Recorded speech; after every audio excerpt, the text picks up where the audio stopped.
नमस्ते दोस्तों, हमारे YouTube channel the self education is power में आपका स्वागत है।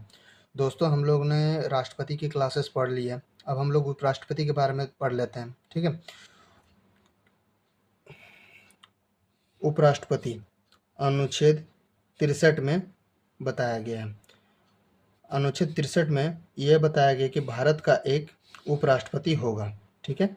अनुच्छेद 64 में यह बताया गया है कि उपराष्ट्रपति राज्यसभा का पदेन सभापति होता है। ठीक है। अनुच्छेद 65 उपराष्ट्रपति का आकस्मिक रिक्तियों अथवा राष्ट्रपति की अनुपस्थिति में राष्ट्रपति के कर्तव्यों का निर्वहन कौन करता है? उपराष्ट्रपति करता है। मतलब कि अनुच्छेद 65 में ये बताया गया है कि उपराष्ट्रपति जो है इमरजेंसी के टाइम पे अगर राष्ट्रपति नहीं रहता है तो उसके जगह पे काम उपराष्ट्रपति करेगा। ठीक है। अनुच्छेद 66 में उसकी योग्यता और निर्वाचन के बारे में बताया गया है। मतलब उपराष्ट्रपति होने का योग्यता क्या होना चाहिए और उसका चुनाव प्रोसेस क्या होगा, उसके बारे में अनुच्छेद 66 में बताया गया है। पहले योग्यता के बारे में देख लेते हैं। भारत का नागरिक हो, 35 वर्ष की आयु हो, राज्यसभा का सदस्य बनने योग्य हो। हमने जब राष्ट्रपति पढ़ा था तो उस समय बताया गया था कि लोकसभा का सदस्य बनने योग्य हो, लेकिन उपराष्ट्रपति में राज्यसभा का सदस्य बनने योग्य हो। ठीक है। लाभ के पद पर ना हो। लाभ के पद की व्याख्या तो हम आपको पहले ही करा चुके हैं। ठीक है।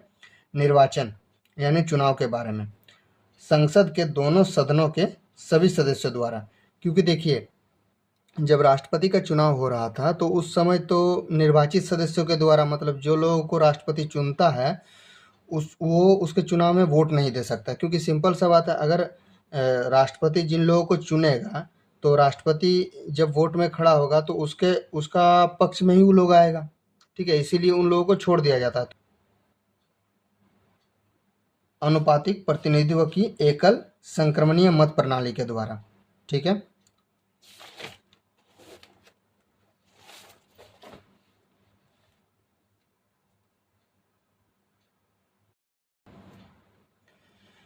अनुच्छेद 67 उसके कार्यकाल के बारे में, उपराष्ट्रपति के कार्यकाल के बारे में, शपथ ग्रहण की तारीख से लेके 5 वर्ष, इससे पहले वो राष्ट्रपति को त्यागपत्र दे सकता है। ठीक है। संसद के दोनों सदनों के साधारण बहुमत से पारित प्रस्ताव के द्वारा, जबकि जो राष्ट्रपति को हटाने के लिए विशेष बहुमत का जरूरत पड़ता था और उपराष्ट्रपति को हटाने के लिए एक साधारण बहुमत का काफ़ी होता है। साधारण बहुमत से विशेष प्रस्ताव पारित किया जाता है और अगर वो साबित हो जाता है तो वो उपराष्ट्रपति को त्यागपत्र देना पड़ेगा। ठीक है। प्रस्तुत प्रस्ताव जो है उसका प्रारंभ राज्यसभा में होना चाहिए। देखिए जो प्रस्ताव पारित होता था राष्ट्रपति के समय में, उस समय जो होता था दोनों सदन में से कहीं पे भी अगर प्रस्ताव पारित हो जाता तो उसको अगला सदन में भेज दिया जाता, लेकिन नहीं, उपराष्ट्रपति के समय पे जो प्रस्ताव पारित होगा, प्रस्तुत किया जाएगा जो प्रस्ताव, वो राज्यसभा में शुरू होना चाहिए। ठीक है।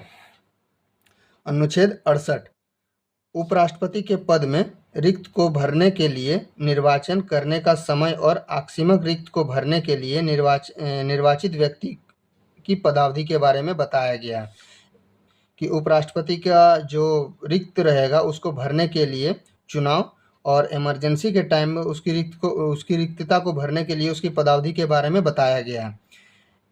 6 महीना के भीतर नया चुनाव होगा, तब तक कार्यवाहक उपराष्ट्रपति की जगह पे उपसभापति कार्य करेगा। ठीक है।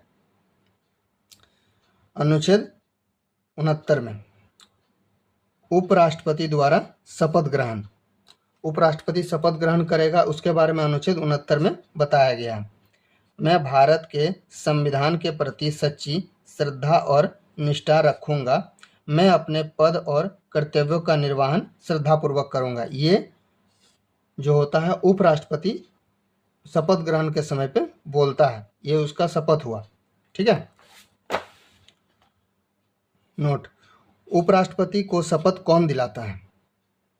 क्वेश्चन बनता है यहाँ से, अक्सर क्वेश्चन पूछा जाता है कि उपराष्ट्रपति को शपथ कौन दिलाता है, तो राष्ट्रपति दिलाता है। ठीक है। अगर राष्ट्रपति नहीं है तो उसके जगह पे राष्ट्रपति द्वारा नियुक्त कोई व्यक्ति जो राष्ट्रपति नियुक्त करेगा वो उसको शपथ दिलाएगा। ठीक है। अनुच्छेद 70 अन्य अक्षमताओं में राष्ट्रपति के कर्तव्यों का निर्वहन अचानक अगर जो राष्ट्रपति के कर्तव्यों का निर्वहन कौन करता है, उपराष्ट्रपति करता है, उसके बारे में अनुच्छेद 70 में बताया गया है। अनुच्छेद 71 में उपराष्ट्रपति के चुनाव संबंधित अथवा उससे जुड़े मामलों के बारे में बताया गया अनुच्छेद 71 में। ठीक है। अब पढ़ लेते हैं उपराष्ट्रपति के कार्य और शक्तियों के बारे में। ठीक है। 1 नंबर, राज्य का संचालन, राष्ट्रपति की अनुपस्थिति में उसके स्थान पर कार्य करना। ठीक है। उपराष्ट्रपति राज्यसभा का पदेन या पीठासीन अधिकारी होता है। ठीक है, याद रखिएगा इसको। जब उपराष्ट्रपति राष्ट्रपति के स्थान पर कार्य करता है तो उसे सभी विशेष अधिकार राष्ट्रपति के रूप में ही प्राप्त होते हैं, ना कि राज्यसभा के सभापति के रूप में। जब उपराष्ट्रपति राष्ट्रपति के जगह पे काम करता है तो सारे विशेष अधिकार शक्तियां जो होती है वो राष्ट्रपति वाला उपराष्ट्रपति को दिया जाता है, ना कि राज्यसभा के सभापति वाला उसको दिया जाता है। ठीक है।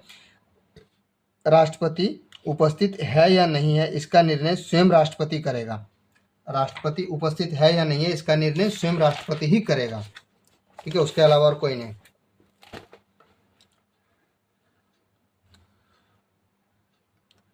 राष्ट्रपति के लिए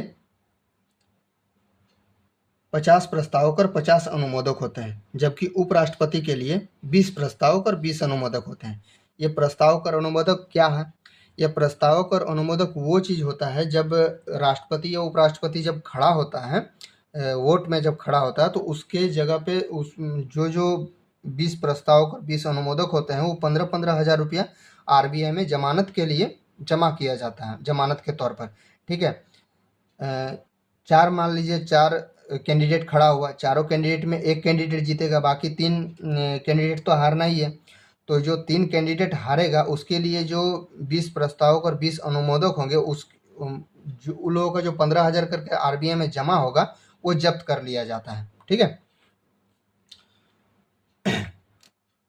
राष्ट्रपति त्यागपत्र देता है तो उपराष्ट्रपति इसकी सूचना तुरंत लोकसभा के अध्यक्ष को करता है। राष्ट्रपति जब उपराष्ट्रपति को त्यागपत्र देगा तो उपराष्ट्रपति तुरंत उसकी सूचना लोकसभा के अध्यक्ष को करेगा, क्योंकि राष्ट्रपति बनने के लिए जो योग्यता था क्या था, वो लोकसभा का सदस्य बनने योग्य था, लेकिन उपराष्ट्रपति बनने के लिए जो योग्यता क्या था, वो राज्यसभा के सदस्य बनने योग्य था। ठीक है। इसीलिए अभी तक निर्विरोध उपराष्ट्रपति कौन कौन बने हैं?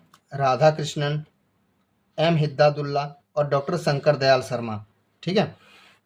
उसके अलावा निर्विरोध राष्ट्रपति कौन कौन बने हैं? मात्र एक ही बने हैं, जिसके विपक्ष में कोई खड़ा ही नहीं हुआ था, नीलम संजीव रेड्डी। NDA की सरकार से था, जनता पार्टी की सरकार से मोरारजी देसाई के नेतृत्व में बने थे। ठीक है।